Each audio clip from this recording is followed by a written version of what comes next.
Hello dear students. बच्चों, हम लोग स्टेट्स ऑफ मैटर चैप्टर पिछले वीडियो में स्टार्ट किए थे और उसमें हम लोगों ने स्टेट्स ऑफ मैटर का इंट्रोडक्शन, ठीक है, और मैटर के कितने फिजिकल स्टेट हैं, ट्रिपल पॉइंट क्या होता है, थर्मल एनर्जी क्या होता है, plasma state, Bose Einstein condensate state, solid, liquid, gas, इन सारे स्टेट के बारे में हम लोगों ने स्टडी किया। और इंटरमोलिकुलर फोर्स भी हम लोगों ने स्टार्ट कर दिया था, जिसमें एक फोर्स आपको पढ़ाया गया था, डायपोल डायपोल इंटरैक्शन, ठीक है। अब उसको फर्दर हम यहाँ पर कंटिन्यू कर रहे हैं। इंटरमोलिकुलर फोर्स में दूसरा टाइप आप लिखेंगे dipole induced dipole, dipole induced dipole interaction, ठीक है। अब ये सभी के सभी जो है ना, छोटे छोटे हैं, आसानी से समझ में आएगी, देखते चलो, ठीक है। यहाँ क्या लिखें, डायपोल इंड्यूस्ड डायपोल इंटरैक्शन, यानी ये जो फोर्स है ना, वो काम किसके बीच करता है वो समझो कि एक मॉलिक्यूल हमारा डायपोलर नेचर का होगा, यानी उसमें जो एटम्स होंगे उस पर पार्शियल प्लस और माइनस चार्ज होगा, और दूसरा जो मॉलिक्यूल होगा वो नॉन पोलर होगा, उस पर कोई चार्ज होगा ही नहीं। और जब ये पोलर मॉलिक्यूल इस नॉन पोलर मॉलिक्यूल के कांटेक्ट में आएगा, उसके नज़दीक आएगा, ये जो पोलर मॉलिक्यूल है ना, इस नॉन पोलर मॉलिक्यूल को भी चार्ज कर देगा, यानी डायपोल बना देगा उसको। इसी को बोलते हैं, एक डायपोल है दूसरा डायपोल नहीं है, लेकिन इस डायपोल की मदद से इस नॉन पोलर मॉलिक्यूल पर भी डायपोल क्रिएट हो जाता है। क्या हुआ इसका मतलब कि एक डायपोल जो है दूसरे को इंड्यूस किया है डायपोल बनने के लिए, ठीक है। यानी एक डायपोलर मॉलिक्यूल था जो नॉन पोलर मॉलिक्यूल को डायपोल में इंड्यूस कर दिया, यानी एक डायपोलर मॉलिक्यूल दूसरे को भी डायपोल बनने के लिए इंड्यूस कर रहा है, प्रेरित कर रहा है उसको। तो इस प्रकार जो यहाँ इंटरेक्शन होगा डायपोलर मॉलिक्यूल के बीच और नॉन पोलर मॉलिक्यूल के बीच एक इंटरेक्शन आएगा, उसी को बोलेंगे डायपोल इंड्यूस्ड डायपोल इंटरेक्शन। जैसे उदाहरण समझो, बताते हैं, देखो, मान लो कि HCl, ये तो हम जानते हैं डायपोल है, ठीक है, यानी ये पोलर मॉलिक्यूल है, क्लियर है। Cl पर पार्शियल माइनस, H पर पार्शियल प्लस चार्ज है। अब देखो, ठीक है, अब इसके बगल में कोई दूसरा नॉन पोलर मॉलिक्यूल ले लो, मान लो हम I2 ले लेते हैं, I और I के बीच, ये तो नॉन पोलर है, ठीक है। अब खुद से सोचो कि ये जो पार्शियल माइनस वाला एंड है ना, ये जो इलेक्ट्रॉन पेयर है, अब इलेक्ट्रॉन के बारे में हम क्या जानते हैं, वो नेगेटिवली चार्ज होता है, इलेक्ट्रॉन नेगेटिवली चार्ज होता है। अब क्या करेगा, ये जो इलेक्ट्रॉन पेयर है ना, इस माइनस एंड से थोड़ा सा दूर भागेगा, रिपेल होगा, समझे। यानी जब ये फ्री स्टेट में है तब तो ये कहो इलेक्ट्रॉन पेयर दोनों आयोडीन एटम के एग्जैक्ट बीचों बीच है, लेकिन जैसे ही ये नॉन पोलर मॉलिक्यूल किसी डायपोलर मॉलिक्यूल के कांटेक्ट में उसके बगल में आएगा, तो सोचो क्या होगा। ये तो डायपोल है, पार्शियल प्लस पार्शियल माइनस है, यानी इस Cl पर एक नेगेटिव चार्ज है, तो ये नेगेटिव चार्ज क्या करेगा, इसके इलेक्ट्रॉन को रिपेल कर देगा, क्योंकि सेम चार्ज के बीच रिपल्सन होगा। अब ये माइनस के कारण ये इलेक्ट्रॉन पेयर जो है थोड़ा सा इस आयोडीन की तरफ शिफ्ट कर जाएगा। जैसे ही ये थोड़ा सा इधर शिफ्ट करेगा तो यहाँ क्या होगा, खुद से सोचो, इस I पर भी पार्शियल माइनस और इस I पर I पार्शियल प्लस चार्ज आ जाएगा।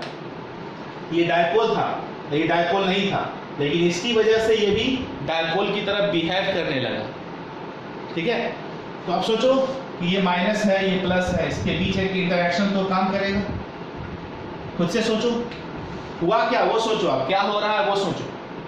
हुआ यहाँ पर ये Cl पर पार्शियल माइनस चार्ज होने की वजह से ये इलेक्ट्रॉन पेयर जो दोनों आयोडीन एटम के बीच में था, ये थोड़ा सा रिपेल हो गया। जैसे ही रिपेल हुआ तो एक पर आयोडीन पर पार्शियल प्लस, और जिधर रिपेल हुआ है उधर आपका पार्शियल माइनस तो यहाँ डेवलप हो ही जाएगा ना। खुद से सोच के देखो, तो ये भी डायपोल था, और इस डायपोल की वजह से ये नॉन पोलर मॉलिक्यूल भी डायपोल की तरह बिहेव करने लगेगा। तो क्या हुआ, डायपोल जो है एक डायपोल को इंड्यूस किया, तो कहेंगे डायपोल इंड्यूस्ड डायपोल इंटरैक्शन। इससे ही हमारा कहलाता है डायपोल इंड्यूस्ड डायपोल इंटरेक्शन, जो किसके बीच काम करेगा? पोलर और नॉन पोलर मॉलिक्यूल के बीच। ठीक है, अब इस जो डायपोल इंड्यूस्ड डायपोल इंटरेक्शन है ना, इसका स्ट्रेंथ किस बात पर डिपेंड करेगा मालूम है? इसका पोलैरिटी क्या है, यानी इस मॉलिक्यूल का डायपोल मोमेंट क्या है। ठीक है, अब सोचो कि ये जितना ज्यादा यहाँ पर पोलैरिटी होगा, अब Cl के जगह पर अगर मान लो F रहता फ्लोरीन, तो सीधी सी बात है ये ज्यादा डायपोल होता, क्योंकि यहाँ H और Cl के बीच इलेक्ट्रोनेगेटिविटी गैप ज्यादा होता। तो दो एटम के बीच जैसे ही इलेक्ट्रोनेगेटिविटी गैप ज्यादा होगा ना, वहाँ ज्यादा पोलैरिटी डेवलप हो जाएगा। अगर F रहता तो ज्यादा पोलर होता ही, तो वैसी स्थिति में ये बॉन्ड जो है ना और स्ट्रांग हो जाता। ठीक है, क्योंकि F रहने की वजह से ये इलेक्ट्रॉन थोड़ा ज्यादा ही इस आयोडीन की तरफ मूव कर जाता अभी के तुलना में। ठीक है, वहाँ कहो कि यहाँ जो इंटरेक्शन फोर्स है ये थोड़ा सा स्ट्रांग हो जाता। ठीक है, यानी कहने का मतलब ये जो डायपोल इंड्यूस्ड डायपोल इंटरेक्शन है वो इस बात पर डिपेंड करता है कि डायपोलर जो मॉलिक्यूल है उसमें जो एटम्स है उसका इलेक्ट्रोनेगेटिविटी गैप क्या है, कितना ज़्यादा ये पोलर है, यानी इस मॉलिक्यूल के पोलैरिटी पर डिपेंड करेगा, और साथ ही साथ इसके पोलराइजेबिलिटी पर भी डिपेंड करेगा। पोलराइजेबिलिटी मतलब इसके पोलर होने की जो क्षमता है, इसमें ये चाहता है कि हम भी पोलर हो जाए, मान लो थोड़ी देर के लिए, इसकी पोलराइजेबिलिटी क्या है, क्या इसमें टेंडेंसी है कि ये इलेक्ट्रॉन पेयर शिफ्ट किधर एक तरफ हो सके, इसकी एबिलिटी होनी चाहिए। यानी अगर ये डायपोल है, ये नॉन पोलर मॉलिक्यूल है, इसके पोलैरिटी के साथ साथ इसके पोलराइजेबिलिटी पर भी डिपेंड करेगा, यानी इसके पोलर होने की एबिलिटी पर डिपेंड करेगा। ठीक है, और ये जितना ज़्यादा पोलर होगा इसका स्ट्रेंथ उतना स्ट्रांग होगा। ठीक है, आई कहानी समझ में? चलो तो इसको हम लोग नोट कर लेते हैं फिलहाल। तो बच्चों यहाँ पर डायपोल इंड्यूस्ड डायपोल से रिलेटेड जो भी इंफॉर्मेशन है वो लिखा हुआ है, जो भी मैंने आपको समझाया था। ठीक है, और एक चीज समझो यहाँ पर कि इसमें जो इस फोर्स का मतलब स्ट्रेंथ होगा, इंटरेक्शन एनर्जी होगा, वो इस दोनों के बीच के डिस्टेंस यानी r⁶ के इन्वर्सली रिलेटेड होगा, यानी 1/r⁶ के डायरेक्टली रिलेटेड होगा। ठीक है, जैसा कि मैंने पीछे डायपोल इंड्यूस्ड डायपोल इंटरेक्शन में भी इस चीज़ को बताया था कि जब सॉलिड स्टेट में रहता है डायपोलर सब्सटेंस, तो डायपोल और डायपोल के बीच जो डिस्टेंस होगा कहो मॉलिक्यूलर डिस्टेंस, ठीक है, r जिसको हम लोगों ने माना था, अगर सॉलिड स्टेट में है तब ये इंटरेक्शन एनर्जी जो होगा वो r⁻³ के इन्वर्सली प्रोपोर्शनल होगा, और अगर वो डायपोलर सब्सटेंस गैसियस स्टेट में है तो इंटरेक्शन एनर्जी जो होगा r⁶ के इन्वर्सली रिलेटेड था। याद है जैसा हम लोगों ने पीछे पढ़ा था डायपोल डायपोल इंटरेक्शन में, ठीक उसी प्रकार इस केस में भी इंटरेक्शन एनर्जी जो होगा वो प्रोपोर्शनल होगा 1/r⁶ के, यानी इंटरेक्शन एनर्जी जो होगा प्रोपोर्शनल होगा 1/r⁶। यहाँ r क्या है, तो डायपोल और जो नॉन पोलर मॉलिक्यूल है इसके बीच का जो डिस्टेंस होगा ये वही हमारा r कहलाता है। इस पर बेटा IIT में जेईई मेंस में एक बार क्वेश्चन भी पूछा था, वो भी क्वेश्चन हम आपको करवाएंगे। ठीक है, कि इस प्रकार कैसे पूछता है क्वेश्चन, है ना, एक क्वेश्चन इसमें पूछा हुआ है वो हम डिस्कस करेंगे। ठीक है, तो चलिए, तो डायपोल इंड्यूस्ड डायपोल इंटरेक्शन समझ में आ गया। अब समझो, this type of attractive force operate between polar molecules having a permanent dipole and a non polar molecule, यानी इस प्रकार का जो फोर्स है किसके बीच काम करता है, पोलर मॉलिक्यूल के बीच और नॉन पोलर मॉलिक्यूल के बीच। ठीक है, इसमें होता क्या है कि जो पोलर मॉलिक्यूल पर परमानेंट डायपोल है ना, वो इस न्यूट्रल मॉलिक्यूल पर डायपोल इंड्यूस कर देता है, यानी ये पहले से डायपोल था, ये पहले से डायपोल नहीं था, लेकिन इसके बगल में इसके आने से ये डायपोल की तरह बिहेव करने लगा, यानी इस डायपोल ने इस नॉन पोलर मॉलिक्यूल को डायपोल कर दिया, यानी एक डायपोल दूसरे पर डायपोल इंड्यूस कर दिया, इसलिए इसे क्या बोलते हैं, डायपोल इंड्यूस्ड डायपोल इंटरेक्शन। ठीक है, और एक्चुअली ऐसा होता क्यों है, मान लो ये इलेक्ट्रॉन जो है यहाँ पर, तो इलेक्ट्रॉन अपना क्लाउड बनाता है, इसको हम इलेक्ट्रॉन क्लाउड कहते हैं। किसी भी मॉलिक्यूल में या एटम में जो इलेक्ट्रॉन होते हैं वो न्यूक्लियस के चारों ओर तो मूव करते रहता है, न्यूक्लियस के चारों के स्पेस में वो मूव करते रहता है। तो इस डायपोल की वजह से क्या होता है, इसका जो इलेक्ट्रॉन क्लाउड है ना, यानी इलेक्ट्रॉन जो है उसको इलेक्ट्रॉन क्लाउड कहिए, वो थोड़ा सा दूर शिफ्ट कर जाएगा। इस माइनस की वजह से इस इलेक्ट्रॉन का जो क्लाउड है वो थोड़ा दूर शिफ्ट करने की वजह से इस पर डायपोल क्रिएट हो जाएगा, क्योंकि जैसे ही इलेक्ट्रॉन एक तरफ शिफ्ट करेगा तो उधर तो नेगेटिव चार्ज आ जाएगा और उसके काउंटर पार्ट पर पॉजिटिव चार्ज आ जाएगा। इससे होगा क्या कि ये डायपोल जो है इस पर डायपोल इंड्यूस कर दिया। ठीक है, आगे बात समझ में। The strength of this force depends upon the polarity of permanent dipole and the polarizability of neutral molecule। ये कहानी है, कहानी का मतलब उसके बारे में ध्यान रखना है कि इस बॉन्ड का यानी ये जो फोर्स है डायपोल इंड्यूस्ड डायपोल इंटरेक्शन, इसका स्ट्रेंथ किस बात पर डिपेंड करेगा। ये जो पोलर मॉलिक्यूल है उसका डायपोल क्या है, यानी डायपोल मोमेंट कितना अधिक है, यानी कितनी अधिक पोलरिटी है, साथ ही साथ इसकी पोलराइजेबिलिटी क्या है, यानी इसमें एबिलिटी है भी या नहीं है पोलराइज होने का, उसी को बोलते हैं पोलराइजेबिलिटी। पोलराइज होने की एबिलिटी कहलाता है पोलराइजेबिलिटी, समझे। तो ये तो डायपोल है, इसमें टेंडेंसी है दूसरे को इंड्यूस करने का डायपोल, साथ ही साथ इसमें भी ये एबिलिटी होनी चाहिए कि ये खुद को पोलराइज कर सके या करवा सके। ठीक है, तो इसकी पोलरिटी जितनी अधिक होगी ना, इसका स्ट्रेंथ उतना ही ज्यादा होगा। समझ गए बात को। और इस फोर्स के बारे में, डायपोल इंड्यूस्ड डायपोल इंटरेक्शन जो फोर्स है ना, इसके बारे में सबसे पहले एक साइंटिस्ट था पीटर डीवाई।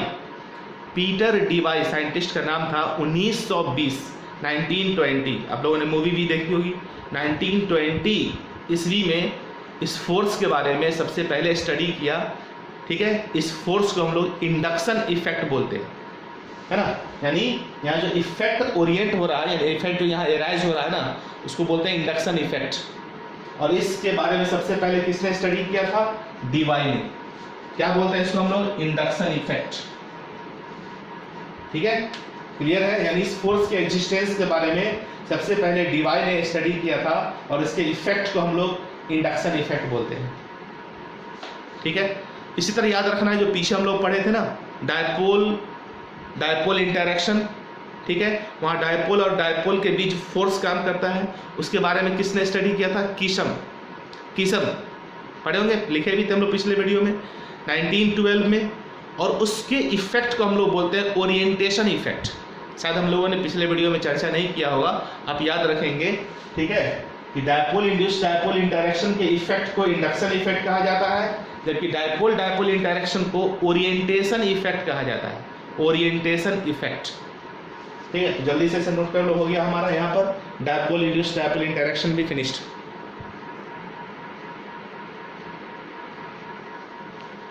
चलो बच्चों, तो नेक्स्ट हम स्टडी करेंगे अभी आयन डायपोल इंटरेक्शन। दो स्टडी हो गया, dipole induced dipole interaction, dipole interaction. अभी थर्ड देखो, आयन डायपोल इंटरेक्शन। तो इसमें कुछ नया चीज नहीं है, बताते देखो। कुछ भी जो हम लोग पढ़ते हैं ना, तो उसके वर्ड को ध्यान से सुनो। आयन डायपोल इंटरेक्शन, तो साफ साफ पता चला कि ये जो फोर्स होगा किसके बीच एग्जिस्ट करेगा, आयन और डायपोल के बीच। आयन केटायन हो, एनायन हो, ठीक है, यानी केटायन एनायन कोई होगा और उसके बगल में कोई डायपोलर मॉलिक्यूल होगा, यानी कोई पोलर मॉलिक्यूल होगा। तो उस आयन और डायपोल के बीच भी इंटरेक्शन होता है। क्या बोलेंगे इसे हम लोग, आयन डायपोल इंटरेक्शन। ठीक है, अब इसको एक एग्जाम्पल से समझते हैं, ज़्यादा अच्छे ढंग से आपको समझ में आ पाएगा। देखो,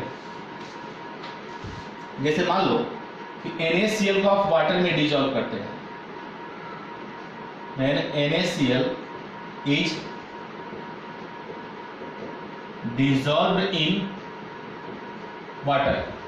ठीक है, तो हम जानते हैं कि NaCl एक आयनिक कंपाउंड है। ठीक है, याद रखोगे, जबकि वाटर जो है ना वो एक पोलर कोवेलेंट मॉलिक्यूल है, पोलर कोवेलेंट कंपाउंड है। सही है, यानी NaCl में Na और Cl के बीच इलेक्ट्रॉन का ट्रांसफर हुआ होगा, इसलिए उसे आयनिक कंपाउंड कहेंगे। जबकि वाटर में हाइड्रोजन और ऑक्सीजन के बीच इलेक्ट्रॉन का शेयरिंग होता है, इसलिए कोवेलेंट हो गया। यहाँ पर Na और Cl के बीच इलेक्ट्रॉन का ट्रांसफर हुआ है, इसलिए आयनिक बॉन्ड वहां बनता है। ठीक है, अब आइए कि जैसे ही NaCl को आप वाटर में डालेंगे तो होता क्या, वो देखो NaCl को आप जैसे ही वाटर में डालेंगे, एक्वस में डालेंगे, ये टूट जाता है Na+ और Cl- आयन में, यानी NaCl के जो मॉलिक्यूल्स है ना वो आयंस में डिसोसिएट कर जाते हैं Na+ और Cl- में। ठीक है, अब देखो होता क्या है, सब जो ध्यान से, जैसे ही आयन में टूटेगा कि Na+ आयन जो है ना इसके चारों तरफ वाटर मॉलिक्यूल्स को घेर लेता है इन्वेलप की तरह। ठीक है, उसके चारों तरफ एक कवरिंग हो जाएगा, यानी सोडियम आयन के चारों तरफ वाटर मॉलिक्यूल एक कवर्ड बना लेता है, उसको घेर लेता है। किस प्रकार वो समझो। अब H2O ये हो गया वाटर।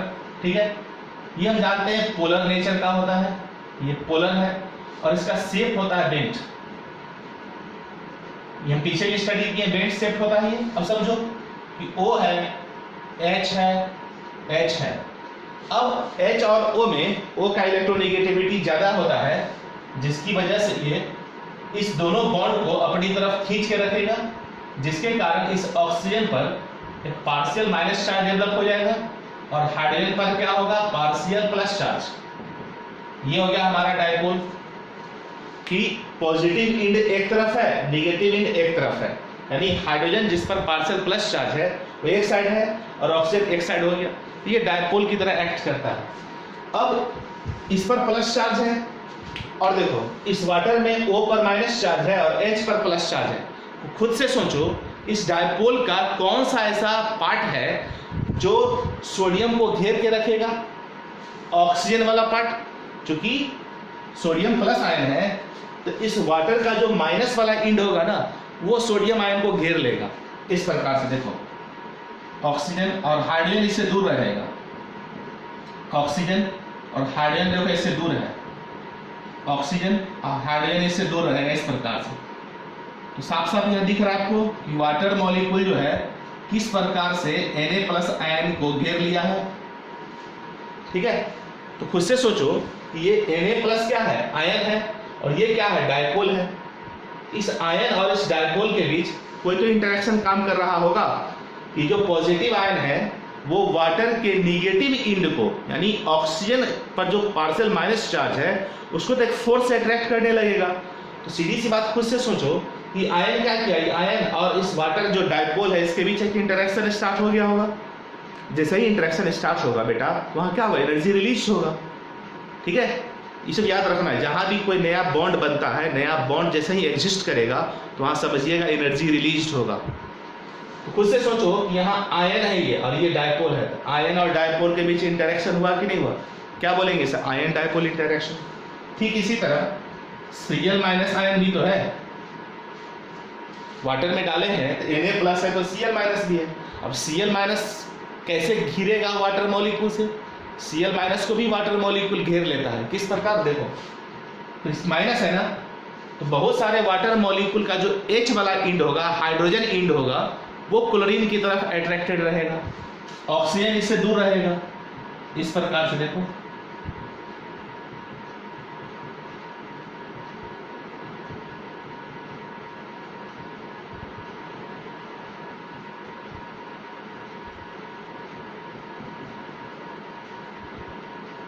इस प्रकार से दिखा क्लोरीन जो है कई सारे वाटर मॉलिक्यूल से अट्रैक्ट हो रहा है, सोडियम भी कई सारे वाटर मॉलिक्यूल से अट्रैक्ट हो रहा है। अट्रैक्शन का मोड देखो चेंज है, सोडियम जो है ऑक्सीजन को अट्रैक्ट कर रहा है, यहाँ क्लोरीन जो है वाटर के हाइड्रोजन को अट्रैक्ट कर रहा है, ऑक्सीजन दूर है, इसमें ऑक्सीजन नजदीक है, हाइड्रोजन दूर है।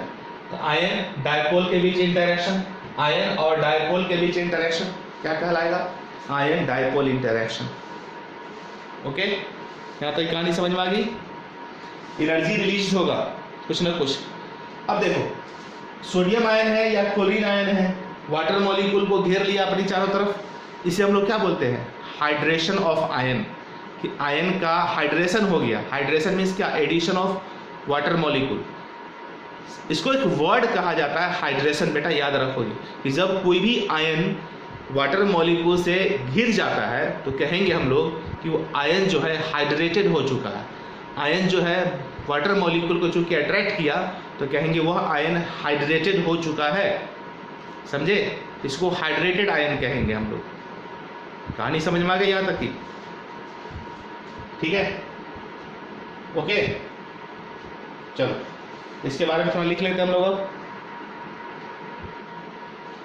बच्चों ये छोटी सी कहानी है आयन डायपोल इंटरेक्शन के बारे में। यहाँ पढ़ लेते हैं इसे हम लोग क्या लिखा वैसे। एक्चुअली ये इंटरेक्शन जो है आयन डायपोल इंटरेक्शन किसके बीच काम करेगा? आयन और डायपोल के बीच। तो आयन हो गया, डायपोल हो गया, ठीक है। वाटर डायपोल है, सोडियम आयन या क्लोरीन आयन हो गया कि जब सोडियम क्लोराइड को हम वाटर में डिसॉल्व करते हैं तो सोडियम क्लोराइड के जो आयंस है ना Na+ और Cl- आयंस वो डिसोसिएट कर गए। अब Na+ आयन भी वाटर मॉलिक्यूल से घिर जाएगा और Cl- आयन भी वाटर मॉलिक्यूल से घिरा हुआ रहेगा। इस प्रोसेस को हम लोग क्या बोलते हैं? हाइड्रेशन ऑफ आयंस, ठीक है। तो किस प्रकार से घिरा हुआ है वो आपको फिगर में साफ साफ दिख रहा होगा। और इसी और समझो कि इस फोर्स का जो स्ट्रेंथ होगा, जैसे ये आयन और डायपोल के बीच एक इंटरेक्शन फोर्स काम किया, आयन और डायपोल के बीच इंटरेक्शन काम किया। अब इसका स्ट्रेंथ किस बात पर डिपेंड करेगा? क्या कोई भी आयन कोई भी डायपोल रहेगा तो क्या उसके बीच जो इंटरेक्शन काम करेगा क्या उसका एक ही स्ट्रेंथ होगा क्या? बिल्कुल नहीं, अलग अलग स्ट्रेंथ होगा। मान लो यहाँ सोडियम आयन है, पोटेशियम आयन रहता तो या दूसरा कोई आयन रहता तो तब क्या होता? ठीक है, यहाँ पर क्लोरीन है, कोई और आयन होता तो, है ना। तो एक्चुअली समझो कि इसका जो स्ट्रेंथ है ना वो इस बात पर डिपेंड करेगा कि इस पर चार्ज कितना है और उसका साइज क्या है। अब मान लो सोडियम पर 1+ है, अगर 2+ रहता किसी दूसरे आयन पर तो 2+ रहेगा तो सीधी सी बात है ज़्यादा अट्रैक्ट करेगा वाटर को। समझ में आ गया? यानी कहने का मतलब कि आयन और डायपोल का जो इंटरेक्शन है ना इस आयन के चार्ज और साइज पर डिपेंड करेगा, साथ ही साथ जो डायपोल है ना उसकी पोलरिटी और उसके साइज पर भी डिपेंड करेगा। अब मान लो H2O था तो इसकी तो कुछ ना कुछ पोलरिटी होगी। अब HCl रहता, HF रहता, HBr रहता तो क्या सभी का सेम पोलरिटी होता है क्या? पोलरिटी समझ रहे हैं ना, इलेक्ट्रोनेगेटिविटी डिफरेंस के कारण जो चार्ज डेवलप होगा। अब खुद से सोचो कि H2O है, अब H2S है तो O का इलेक्ट्रोनेगेटिविटी ज्यादा है H से, यहाँ ज्यादा पोलर हो जाएगा, ये कम पोलर होगा, तो पोलरिटी दोनों का अलग हुआ। ठीक है, तो मतलब ये हुआ कि जो भी यहाँ पोलर मॉलिक्यूल होगा उसकी पोलरिटी अधिक है या कम, उसका साइज छोटा है या बड़ा, इस पर निर्भर करेगा। साथ ही साथ जो आयन है उस पर चार्ज कितना है, 1 चार्ज है, 2 चार्ज है, 3 यूनिट चार्ज है, चार्ज और उसके साइज पर डिपेंड करेगा। ठीक है, यानी कहने का मतलब ये हुआ बेटा कि आयन डायपोल इंटरेक्शन का जो स्ट्रेंथ है ना वो आयन पर उपस्थित चार्ज और उसके साइज, छोटा साइज बड़ा साइज क्या है उस पर निर्भर करेगा स्ट्रेंथ। ठीक है, और दूसरी बात जो डायपोलर मॉलिक्यूल अट्रैक्ट हो रहा है आयन की तरफ उसकी पोलरिटी क्या है, कम है या अधिक है। अगर पोलरिटी अधिक होगी स्वाभाविक, अगर ये ज़्यादा पोलर है, इस पर चार्ज भी ज़्यादा है तो और ज़्यादा स्ट्रांगली वो अटैच होगा।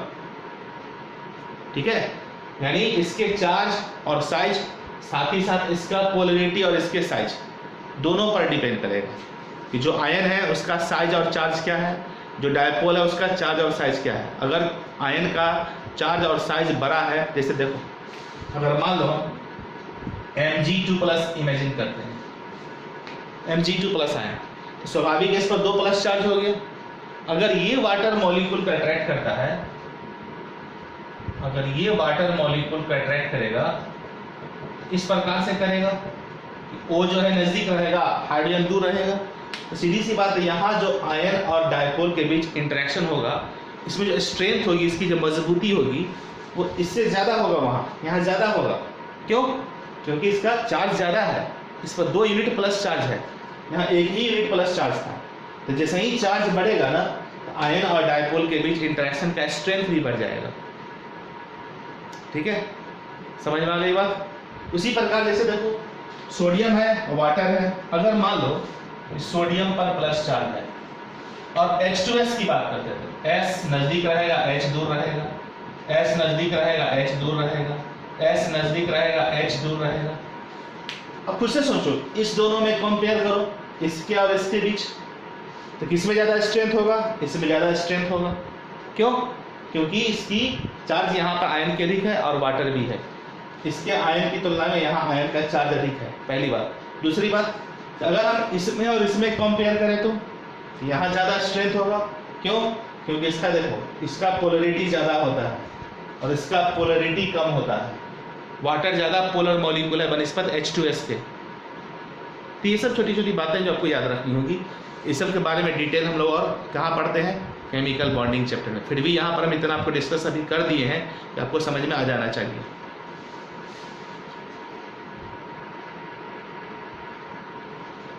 नेक्स्ट देखो बच्चों, आयन इंड्यूस्ड डायपोल इंटरेक्शन। नाम में ही देखो सब कुछ छुपा हुआ है, आप अच्छे ढंग से सोचिएगा तो समझ में आ जाएगा। आयन इंड्यूस्ड डायपोल यानी यहाँ पर जो इंटरेक्शन होगा ना, किसके बीच होगा? आयन के बीच और नन पोलर मॉलिक्यूल के बीच। और आयन के प्रेजेंस की वजह से वो नन पोलर मॉलिक्यूल जो है वो पोलराइज्ड हो जाता है, यानी नन पोलर मॉलिक्यूल पर भी चार्ज क्रिएट हो जाएगा। किसकी वजह से? बगल में जो आयन उपस्थित रहेगा ना, पॉजिटिव या नेगेटिव आयन, वो नन पोलर मॉलिक्यूल को चार्ज कर देगा, उस पर डायपोल क्रिएट कर देगा। एक आयन की वजह से कोई नन पोलर मॉलिक्यूल अगर चार्ज हो जाए, डायपोल में क्रिएट हो जाए, तो क्या कहेंगे? आयन जो है डायपोल इंड्यूस कर दिया। क्या नाम कहेंगे इसको? Ion induced dipole interaction. ठीक है, जैसे एक उदाहरण समझो, देखो इसको उदाहरण समझना आसान है। मान लो एक नेगेटिव आयन हम ले लिए, नाइट्रेट आयन। ठीक है, ये तो हमारा नेगेटिव आयन है, यानी एनायन है ना। और इसके बगल में मान लो यहाँ पर हमने एक नन पोलर मॉलिक्यूल आयोडीन को ले लिया, ये नन पोलर है। ठीक है, अब समझो कि ये जो नेगेटिव आयन है वो क्या करेगा? ये नेगेटिव आयन क्या करेगा? इससे ये इलेक्ट्रॉन पेयर तो दूर भागेगा, होगा क्या? इस पर पार्शियल माइनस और इस पर पार्शियल प्लस चार्ज आ जाएगा। तो एक आयन जो है इस नन पोलर मॉलिक्यूल को क्या किया? डायपोल में चेंज कर दिया, यानी इसको पोलराइज कर दिया।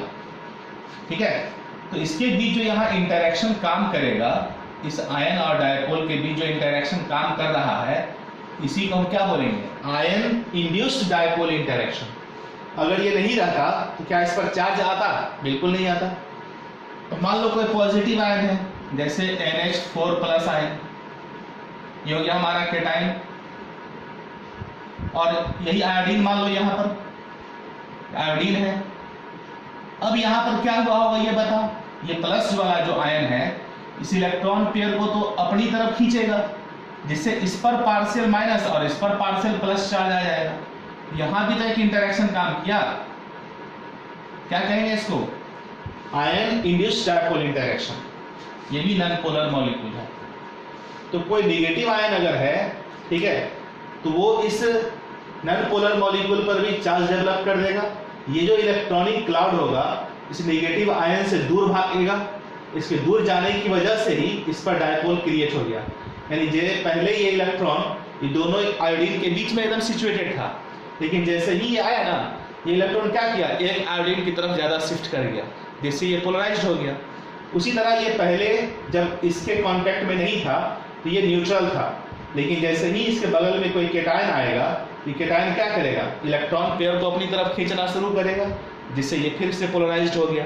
तो इस प्रकार आयन और न्यूट्रल मॉलिक्यूल के बीच, आयन और न्यूट्रल जो कि अब पोलराइज्ड हो चुका है, इसके बीच जो इंटरेक्शन काम करता है उसे क्या बोलते हैं? Ion induced dipole interaction.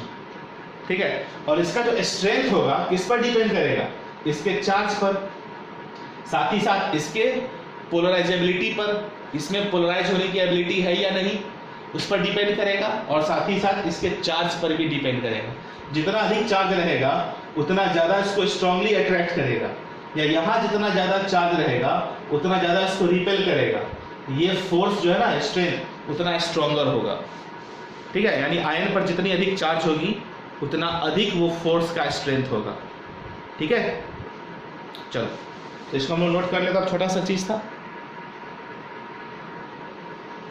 तो बच्चों ये छोटी सी बात यहाँ पर लिखी हुई है, इससे रिलेटेड आप पढ़ेंगे, इससे समझ में आएगा। क्या लिखा है? पढ़ो।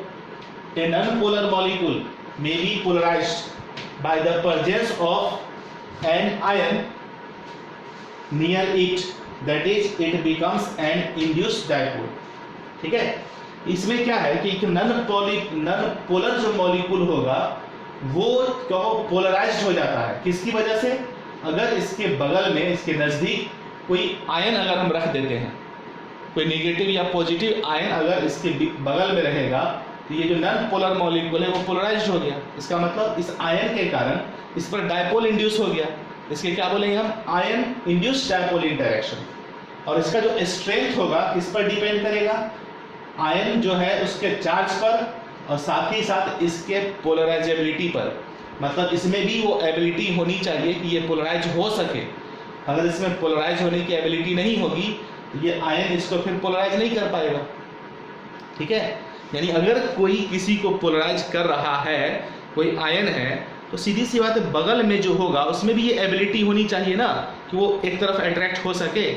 अगर उसमें ये एबिलिटी नहीं है तो फिर तो वहाँ अट्रैक्शन होगा ही नहीं।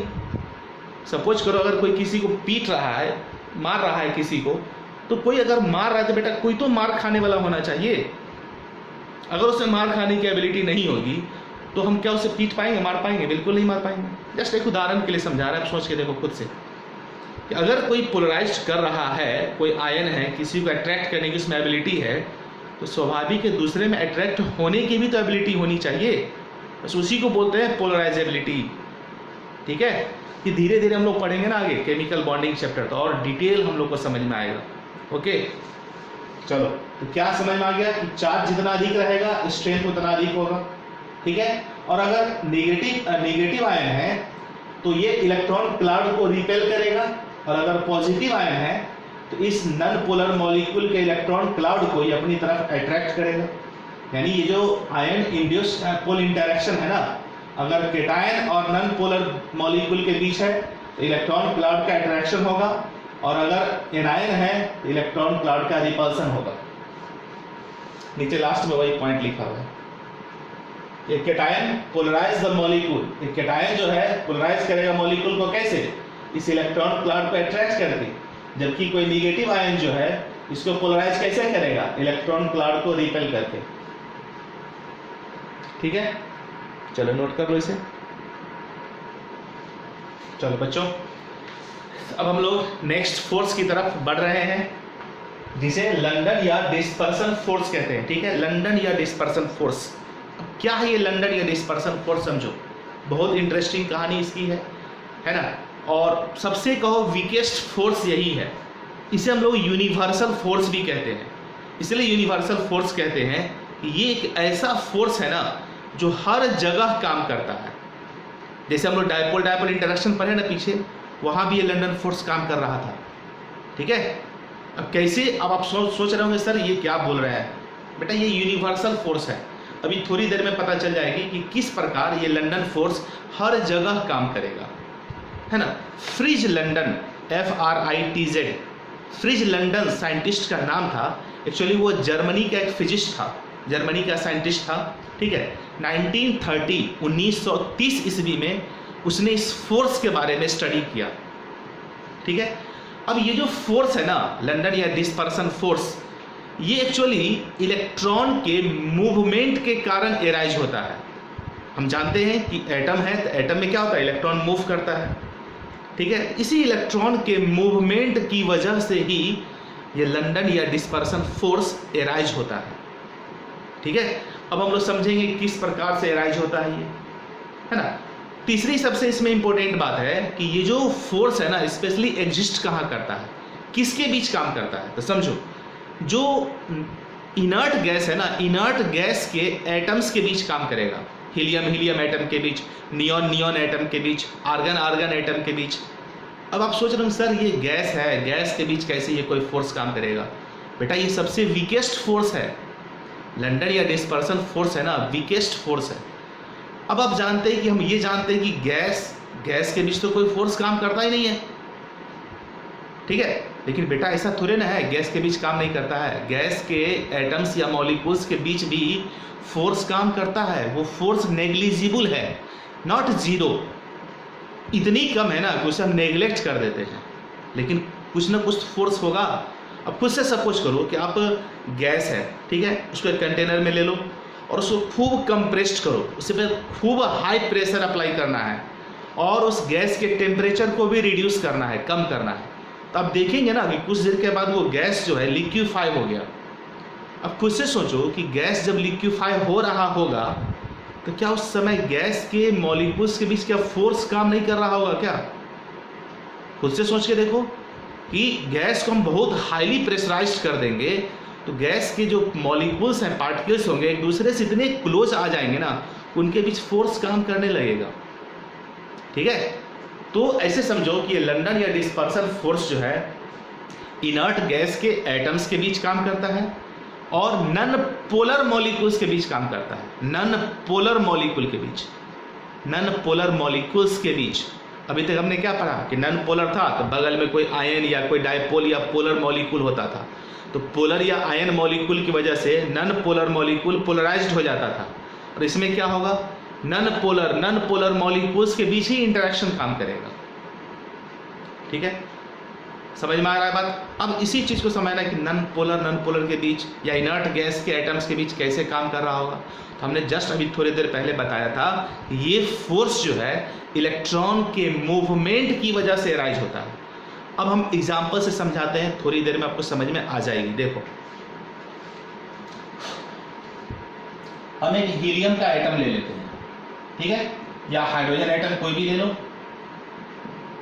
हीलियम ही लेते हैं, इनर्ट गैस से आपको ज्यादा समझ में आएगा। ठीक है, ये हीलियम का एटम है, ओके, और यहां पर हम दूसरा हीलियम एटम ले लिए।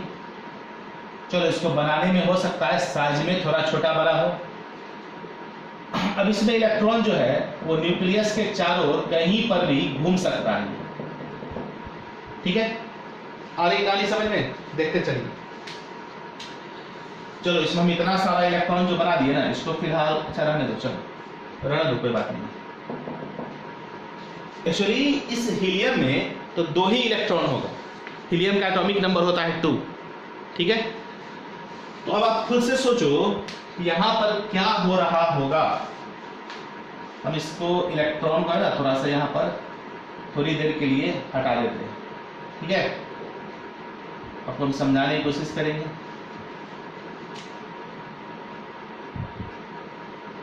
है ना, अब ये 2 एटम, ये भी हीलियम एटम है। तो जब ये हीलियम एटम एक दूसरे से काफी दूर है, separated apart from each other, तो इसके बीच किसी प्रकार का कोई भी इंटरेक्शन या रिपल्सन काम नहीं कर रहा है। लेकिन जैसे ही ये दोनों एटम एक दूसरे से नजदीक आएगा, एक दूसरे के क्लोज आएगा, तो सोचो क्या होगा। ठीक है, सोचवाते देखते चलो। इसमें इलेक्ट्रॉन चूंकि मूव कर रहा है, इलेक्ट्रॉन इसमें मूव कर रहा है। ठीक है, अब खुद से सोचो, इसमें जो इलेक्ट्रॉन होगा, मान लेते हैं वो इलेक्ट्रॉन यहां पर है, सपोज करो, थोड़ी देर के लिए एकदम a fraction of time, a fraction of second के भी छोटे से हिस्से के लिए मान लेते हैं कि दोनों इलेक्ट्रॉन यहां पर है, सपोज करो। तो जिस पल, जिस मोमेंट में ये इलेक्ट्रॉन यहां पर होगा और इसके बगल में जो दूसरा हीलियम एटम होगा, तो खुद से सोचो कि ये एटम इस पर क्या इफेक्ट डाल रहा होगा। कि जैसे ही जिस मोमेंट पर ये इलेक्ट्रॉन यहां पर होगा, क्या करेगा मालूम है? इसके न्यूक्लियस को ये अपनी ओर खींचना शुरू करेगा। खींचना शुरू करेगा कि नहीं करेगा? खुद से सोचो। और इसमें जो इलेक्ट्रॉन होगा, तो इस इलेक्ट्रॉन से थोड़ा दूर भाग जाएगा, दूर भागेगा, तो वो इलेक्ट्रॉन इधर शिफ्ट कर जाएगा। अब ये हीलियम का न्यूक्लियस इधर अट्रैक्ट हुआ, ये इलेक्ट्रॉन उधर शिफ्ट किया, फिर ये क्या करेगा? बगल में अगर कोई हीलियम एटम है तो इसके भी न्यूक्लियस को ये अपनी ओर फिर खींचने लगेगा ये इलेक्ट्रॉन, और इसका इलेक्ट्रॉन इससे दूर भागेगा, मान लो इधर चला आया। ठीक है, यहां तक की बात समझ में आई। अब सोचो कि अगले ही पल ये इलेक्ट्रॉन अगर यहां से यहां शिफ्ट कर गया, मान लो इधर इलेक्ट्रॉन ये शिफ्ट कर गया, क्योंकि हर मोमेंट में ये इलेक्ट्रॉन अपना पोजीशन बदल रहा है।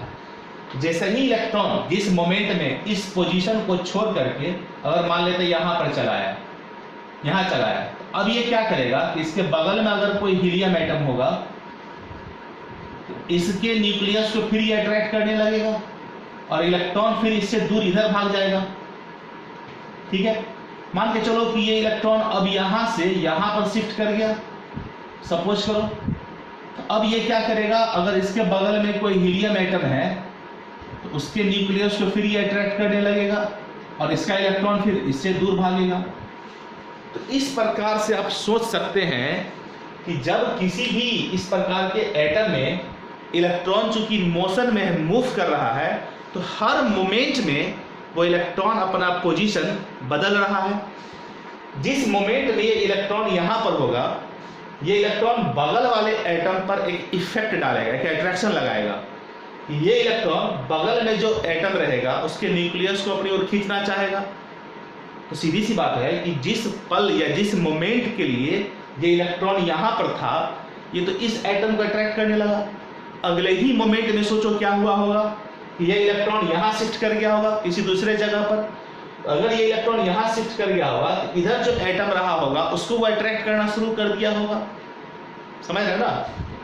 खुद से सोचो, ये हीलियम एटम है, ये इलेक्ट्रॉन अगर मान लो यहां पर चला आया होगा, अब ये हीलियम एटम क्या किया होगा, इस एटम को अट्रैक्ट करना शुरू कर दिया होगा, इसके न्यूक्लियस को खींचने लगा होगा, इसका इलेक्ट्रॉन दूर भागा होगा। अगर ये इलेक्ट्रॉन मान लो यहां से यहां शिफ्ट कर गया होगा, तो अब क्या हुआ होगा, ये यहां पर जो हीलियम एटम रहा होगा ना, उसको अट्रैक्ट करना शुरू कर दिया होगा। खुद से सोचो क्या हो रहा होगा उसमें, है कि नहीं? तो एक मोमेंट के लिए ही सोचो कि अगर हम इस एटम और इस एटम को कंसीडर करें तो ये डायपोल की तरह तो बिहेव करने लगा कि इसका इलेक्ट्रॉन अगर इधर शिफ्ट किया है, प्लस एक तरफ है माइनस एक तरफ हो गया, देखो ये प्लस है यहां माइनस हो गया। तो इस मोमेंट के लिए ही इस एटम पर तो सेकेंड के लिए ही तो डायपोल क्रिएट हुआ, सेकेंड के छोटे से हिस्से के लिए समझो। अब हर पल इसके डायपोल का डायरेक्शन बदल रहा होगा, क्योंकि जिस पल ये इलेक्ट्रॉन यहां पर होगा जिस मोमेंट में, तो वो तो इस इलेक्ट्रॉन इस एटम को डायपोल बना दे रहा होगा, क्योंकि ये खुद डायपोल बन चुका है। इस प्रकार है ना, इसको हम बोलते हैं मोमेंट्री डायपोल या इंस्टेंटेनियस डायपोल। इलेक्ट्रॉन के मूवमेंट की वजह से वो एटम जो है हर मोमेंट में अपने डायपोलिक नेचर को थोड़ा सा चेंज कर रहा है, उसके डायरेक्शन को बदल दे रहा है।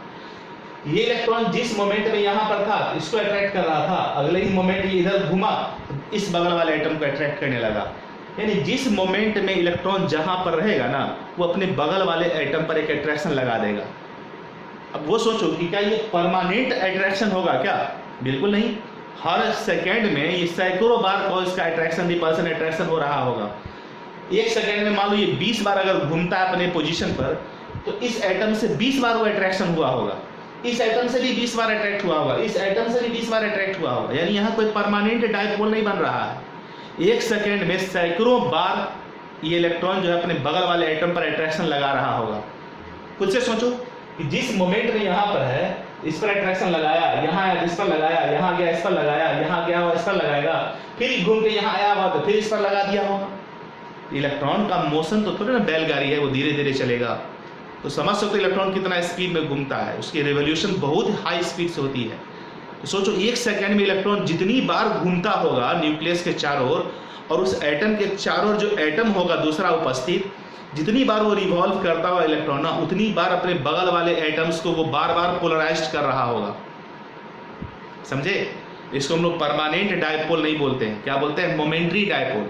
मोमेंट भर के लिए ही एक एटम दूसरे एटम पर डायपोल क्रिएट कर देता है।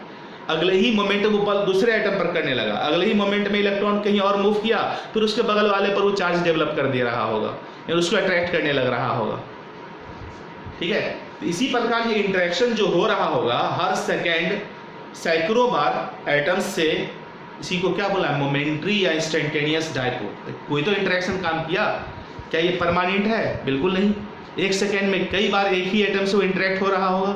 ये बहुत ही वीक फोर्स है। ठीक है? इसको मोमेंट्री या इंस्टेंटेनियस हम लोग फोर्स भी बोलते हैं। ठीक है? आई बात समझ में? इलेक्ट्रॉन के मूवमेंट की वजह से अब सोचो क्या हुआ होगा कि जैसे मान लो ये न्यूक्लियस है, अब इलेक्ट्रॉन अगर इधर शिफ्ट किया होगा, ये एटम मान लो ऐसे बना दिए, इलेक्ट्रॉन का डेंसिटी यहाँ ज्यादा दर्शा देंगे हम, इलेक्ट्रॉन कुछ पल के लिए इधर ज़्यादा है, इधर कम है या नहीं के बराबर है। अब देखो यहाँ पर पार्शियल प्लस आ जाएगा, इधर पार्शियल माइनस आ जाएगा। अब जैसे ही जिस मोमेंट में एटम ऐसा बना होगा, ये क्या करेगा, जो बगल वाला एटम रहा होगा उसके न्यूक्लियस को फिर खींचा होगा अपनी तरफ, और इस एटम का इलेक्ट्रॉन फिर इससे दूर भागा होगा, इसका इलेक्ट्रॉन इधर दूर भाग जाएगा और इसका न्यूक्लियस इधर अट्रैक्ट हो जाएगा। ठीक है, ये कहानी समझ में आ रही है। और इधर कम होगा, यहाँ भी देखो पार्शियल प्लस, यहाँ पार्शियल माइनस। अब खुद से सोचो कि अगले ही पल ये इलेक्ट्रॉन अगर मान लो कि इधर घूम जाता, अगर ये इलेक्ट्रॉन यहाँ चलाता है, इलेक्ट्रॉन की डेंसिटी अगर यहाँ शिफ्ट कर जाती है तो क्या करेगा, बगल वाला जो एटम होगा उसको अट्रैक्ट करना शुरू कर देगा, इसके न्यूक्लियस को खींचेगा तो इसका इलेक्ट्रॉन दूर बन जाएगा, इस प्रकार इधर जाएगा। अगले ही पल मान लो ये कि अगर इधर शिफ्ट कर गया इसका इलेक्ट्रॉन, ठीक है, ये क्या करेगा, अपने इस बगल वाले एटम को अट्रैक्ट करना शुरू कर देगा, न्यूक्लियस को खींचेगा, इससे इलेक्ट्रॉन दूर भाग जाएगा। समझ रहे हैं क्या हो रहा है? सो ठीक है ना, बहुत सिंपल सी छोटी छोटी कहानियां हैं जिसको अच्छे ढंग से सुनो, समझ में आने लगेगा। तो हर मोमेंट इलेक्ट्रॉन का जो पोजीशन है मूवमेंट की वजह से बदल रहा है एटम में। तो जिस मोमेंट में इलेक्ट्रॉन जहां पर होगा वो अपने बगल वाले एटम पर अट्रैक्शन लगा रहा होगा, अगले ही मोमेंट उसका पोजीशन चेंज हुआ, वो अपने बगल वाले एटम को खींचने लगा होगा। ठीक है, तो इस प्रकार इंटरेक्शन तो काम किया। क्या ये परमानेंट है? नहीं, क्या है, मोमेंट्री है, इसलिए इसको मोमेंट्री डायपोल या इंस्टेंटेनियस डायपोल बोलते हैं। ये एक बहुत ही वीक फोर्स है। अब खुद से सोचो, ये जो मूवमेंट हो रहा है इलेक्ट्रॉन का वो तो हर जगह हो रहा होगा, चाहे वो पोलर मॉलिक्यूल हो, नॉन पोलर मॉलिक्यूल हो, आयन हो, एटम हो, हर जगह ना ये मूवमेंट हो रहा होगा। इसलिए बोले कि इसको यूनिवर्सल हम फोर्स बोलते हैं। लंदन फोर्स एक यूनिवर्सल फोर्स है, जहाँ डायपोल डायपोल इंटरेक्शन काम कर रहा है ना, वहाँ भी ये लंदन फोर्स काम कर रहा है, चूंकि इलेक्ट्रॉन के मूवमेंट की वजह से हो रहा है। लेकिन क्योंकि डायपोल डायपोल इंटरेक्शन काफ़ी स्ट्रॉन्ग फोर्स है इसकी तुलना में, इसलिए हम वहाँ पर इसको नेग्लेक्ट कर देते हैं। ठीक है, तो स्पेशली हम लोग लंदन या डिस्पर्सन फोर्स कहाँ स्टडी करेंगे, इनर्ट गैस के एटम्स के बीच या नॉन पोलर मॉलिक्यूल्स के बीच। मान लो ये कोई नॉन पोलर मॉलिक्यूल है, ये कोई दूसरा नॉन पोलर मॉलिक्यूल है। अब इसमें भी इलेक्ट्रॉन मूव कर रहा है, इसमें भी इलेक्ट्रॉन मूव कर रहा है। अब ये इलेक्ट्रॉन जिस मोमेंट के लिए यहाँ पर रहा होगा, ये न्यूक्लियस है, ये तो डायपोल टाइप दिख रहा है कि प्लस एक तरफ माइनस एक तरफ। तुरंत ये मॉलिक्यूल क्या करेगा, अपने बगल वाले मॉलिक्यूल के पॉजिटिव इंड को खींचना शुरू करेगा और इस इलेक्ट्रॉन से इसका इलेक्ट्रॉन रिपेल होकर दूर भाग जाएगा। ये नॉन पोलर है, ये पहले नॉन पोलर था, ये भी नॉन पोलर था। तो नॉन पोलर के बीच में भी लंदन फोर्स काम करता है। जैसे देखो H2 है ना, H2, H और H, H और H। अब सोच रहे हैं सर ये तो नॉन पोलर मॉलिक्यूल है, इसके बीच कौन सा इंटरेक्शन होगा। सपोज करो कि आप हाइड्रोजन गैस एक कंटेनर में ले लिए, ठीक है। अब उस कंटेनर पर खूब प्रेशर लगाना शुरू कीजिए, उसको कंप्रेस्ड करना शुरू करिए और हाइड्रोजन का टेम्परेचर भी बहुत घटाते चलिए, कंटेनर का टेम्परेचर घटाते चलिए, प्रेशर बढ़ाते चलिए, ठीक है। क्या होगा, अल्टीमेटली वो हाइड्रोजन गैस जो है कभी न कभी जाके तो लिक्विफाइड हो जाएगा, लिक्विड में चेंज हो जाएगा। तो जब वो हाइड्रोजन गैस लिक्विड में चेंज होने वाला रहा होगा, उसके जस्ट पहले की सिचुएशन को सोचो, जस्ट 2 सेकेंड पहले का सिचुएशन इमेजिन करो कि हाइड्रोजन पर हम प्रेशर लगा रहे हैं, हाइड्रोजन के मॉलिक्यूल्स काफ़ी नज़दीक आ रहे होंगे, उसके टेम्परेचर को भी हम कम करते चले गए और अल्टीमेटली एक स्टेज ऐसा आ गया कि हमने देखा कि वो लिक्विफाइड हो चुका है। तो लिक्विड में बदलने से पहले क्या हाइड्रोजन मॉलिक्यूल्स के बीच कोई फोर्स काम नहीं कर रहा होगा? क्या नहीं काम कर रहा था? तो हाइड्रोजन लिक्विड में चेंज कैसे हुआ?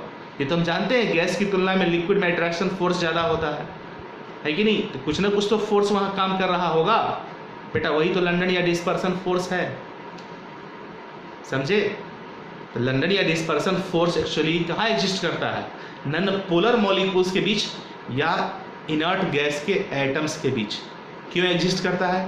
इलेक्ट्रॉन के मोशन की वजह से। ये जो फोर्स एराइज होता है इसमें कुछ नया चीज़ नहीं है, बल्कि इलेक्ट्रॉन का मूवमेंट ही रिस्पॉन्सिबल है इस तरह के फोर्स को प्रोड्यूस करने के लिए। इलेक्ट्रॉन अपने पोजीशन को हर पल बदलता है, हर मोमेंट बदलता है, इसलिए हर मोमेंट में एक मॉलिक्यूल जो है ना अपने मॉलिक्यूल को चेंज करता है अब ये एक पल में इससे जुड़ा हुआ, अगले पल इससे जुड़ा रहा है, अगले पल दूसरे से, अगले पल तीसरे से, अगले पल चौथे से, यानी एक सेकंड में जितनी बार इलेक्ट्रॉन घूमता होगा ना अपनी पोजीशन पर कहीं पर भी, उतनी बार कहो वो बगल वाले एटम से इंटरेक्ट हो रहा होगा।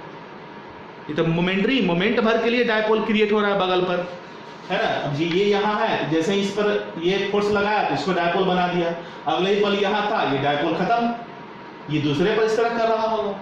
हर एटम एक दूसरे पर इस तरह से कोई ना कोई इंटरेक्शन फोर्स लगा रहा होगा इलेक्ट्रॉन के मूवमेंट की वजह से। ओके, यहाँ तक कहानी क्लियर है। चलो, इसमें से जो लगता है वो काम का थोड़ी देर के लिए आप नोट कर सकते हो, है ना। आप यहाँ पर समझो, ये जो इंटरेक्शन है ना यहाँ पर, ये फोर्स, ये हमारा है फोर्स ऑफ अट्रैक्शन,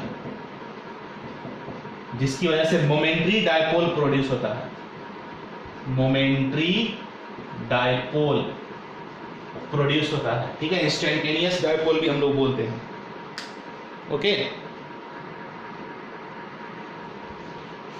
तो बच्चों लंदन फोर्स के बारे में एक चीज और समझो यहाँ पर, कि लंदन फोर्स का जो स्ट्रेंथ होता है वो किस पर डिपेंड करेगा। अब इसमें भी स्ट्रेंथ की हम बात कर रहे हैं, तो पहले तो ये समझ लो कि लंदन फोर्स बहुत बहुत वीक फोर्स है।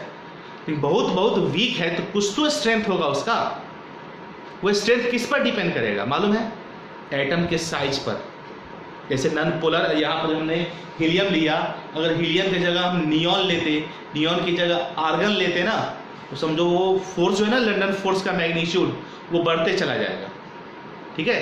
यानी कहने का मतलब कि जिस भी मॉलिक्यूल का मॉलिक्यूलर मास ज़्यादा होगा, यानी वो मॉलिक्यूल कॉम्प्लेक्स होगा, बिग साइज होगा, सरफेस एरिया उसका ज़्यादा होगा, तो उसका लंदन फोर्स का मैग्नीट्यूड भी उन मॉलिक्यूल्स के बीच में अधिक होगा।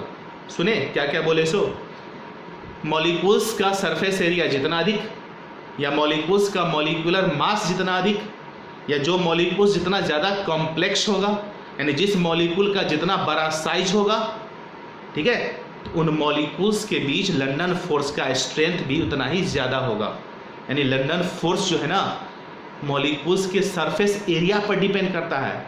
जो मॉलिक्यूल जितना बड़ा साइज का होगा उसका उतना अधिक सरफेस एरिया होगा, उतना अधिक मॉलिक्यूलर मास होगा, उतना अधिक लंदन फोर्स का मैग्नीट्यूड होगा। जैसे खुद से सोचो कि अगर हम कहेंगे CH4 और SiH4, कार्बन, सिलिकॉन, जर्मेनियम, तो बताओ किसमें लंदन फोर्स ज़्यादा होगा? मीथेन में, सिलेन में, जर्मेन में।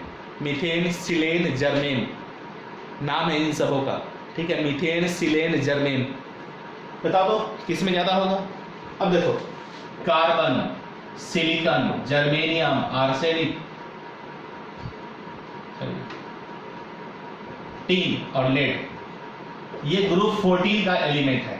पीरियोडिक टेबल में ग्रुप 14 में आपको ये दिखता है।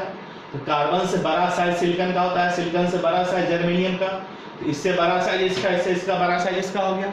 इसमें भी लंदन फोर्स है, यहाँ भी लंदन फोर्स है, यहाँ भी लंदन फोर्स है। लेकिन अगर पूछेंगे कि CH4 के बीच ज़्यादा लंदन फोर्स काम कर रहा होगा कि SiH4 और SiH4 के बीच काम कर रहा होगा, या GeH4 और GeH4 के बीच काम कर रहा होगा, कहाँ लंदन फोर्स का मैग्नीट्यूड ज़्यादा होगा? इसके बीच ज़्यादा होगा। क्यों?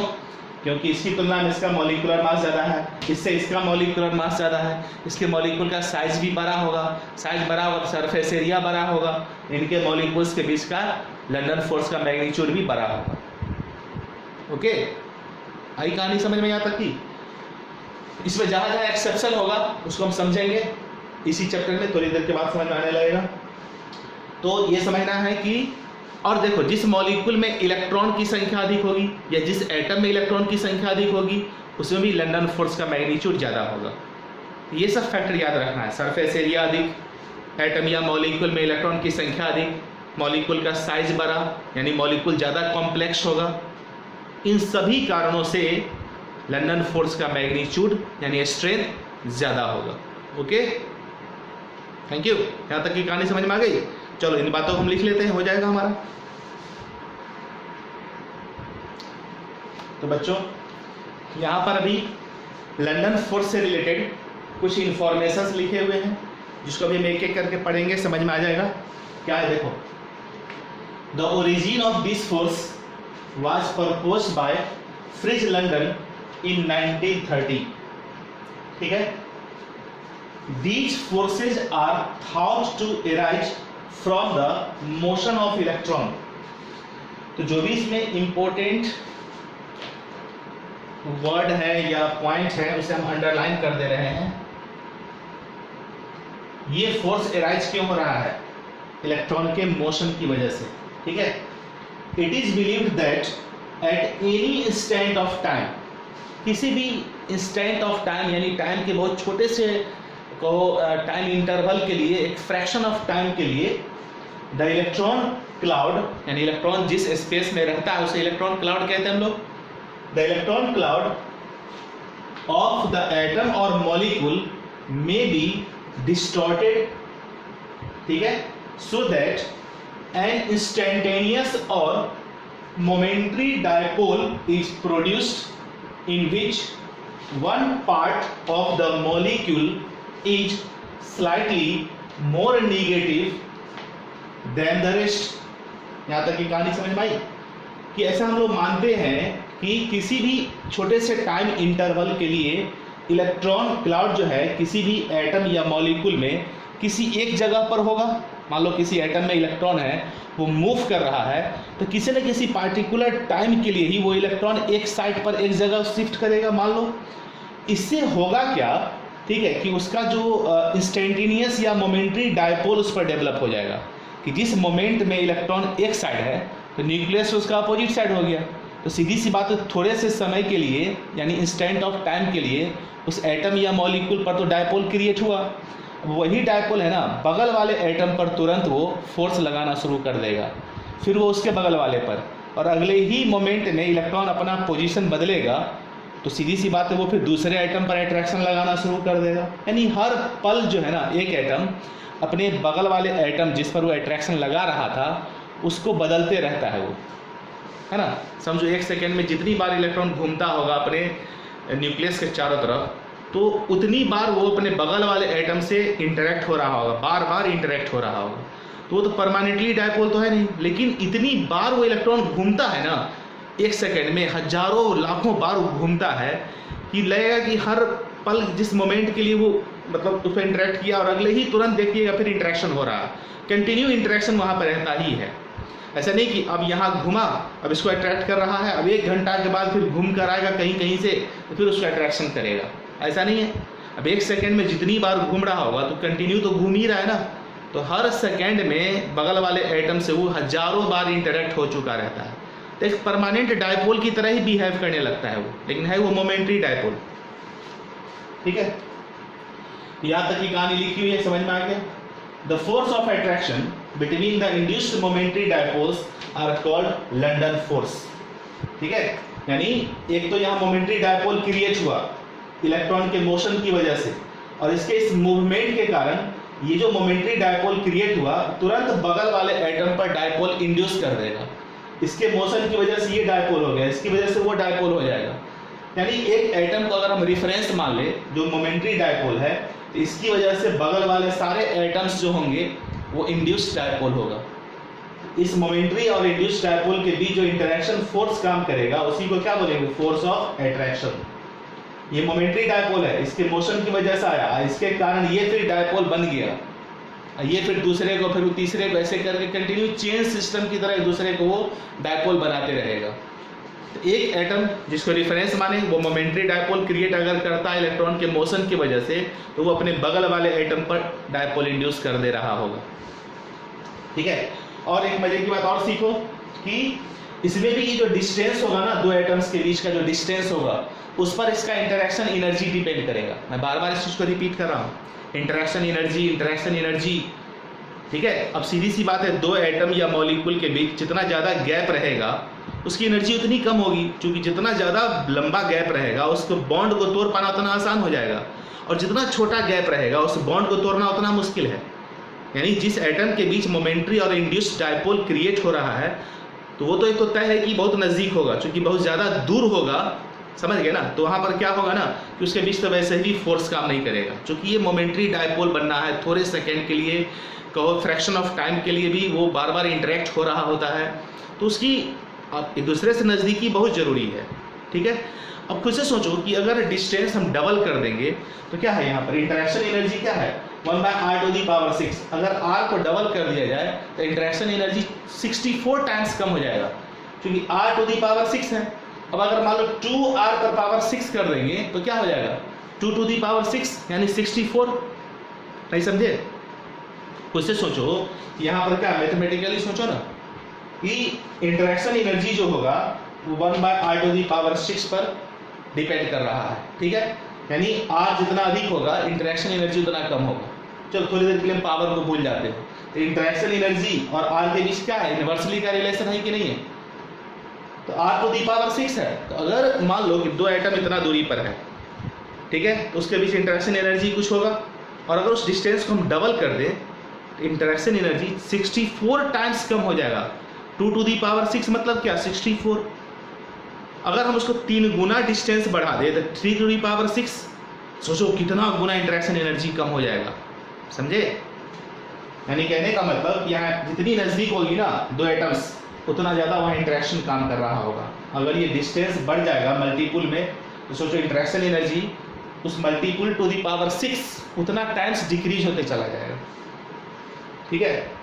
वो लिख भी दिए, if the distance between particles is double the energy decreases by factor of 2⁶ यानी 64 times.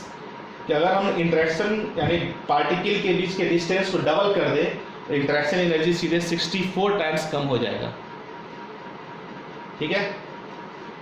London force operates over very short distance, यानी लंदन फोर्स जो ऑपरेट करता है दो एटम या दो मॉलिक्यूल के बीच, उसके बीच बहुत ही शॉर्ट डिस्टेंस होना चाहिए।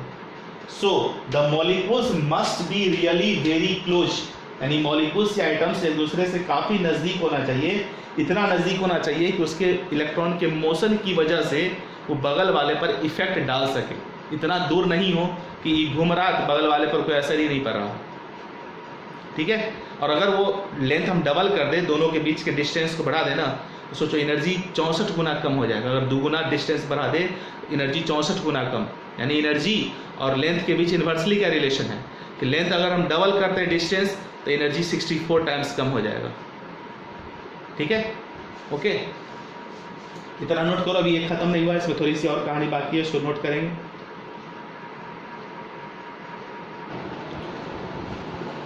तो बच्चों अभी यहाँ पर जो आपके बोर्ड पर दिख रहा है लिखा हुआ, ये एक्चुअली है क्या कि लंदन फोर्स का जो मैग्नीट्यूड है या स्ट्रेंथ होगा वो किस किस फैक्टर पर डिपेंड करता है। The strength of this force depends upon the following factors.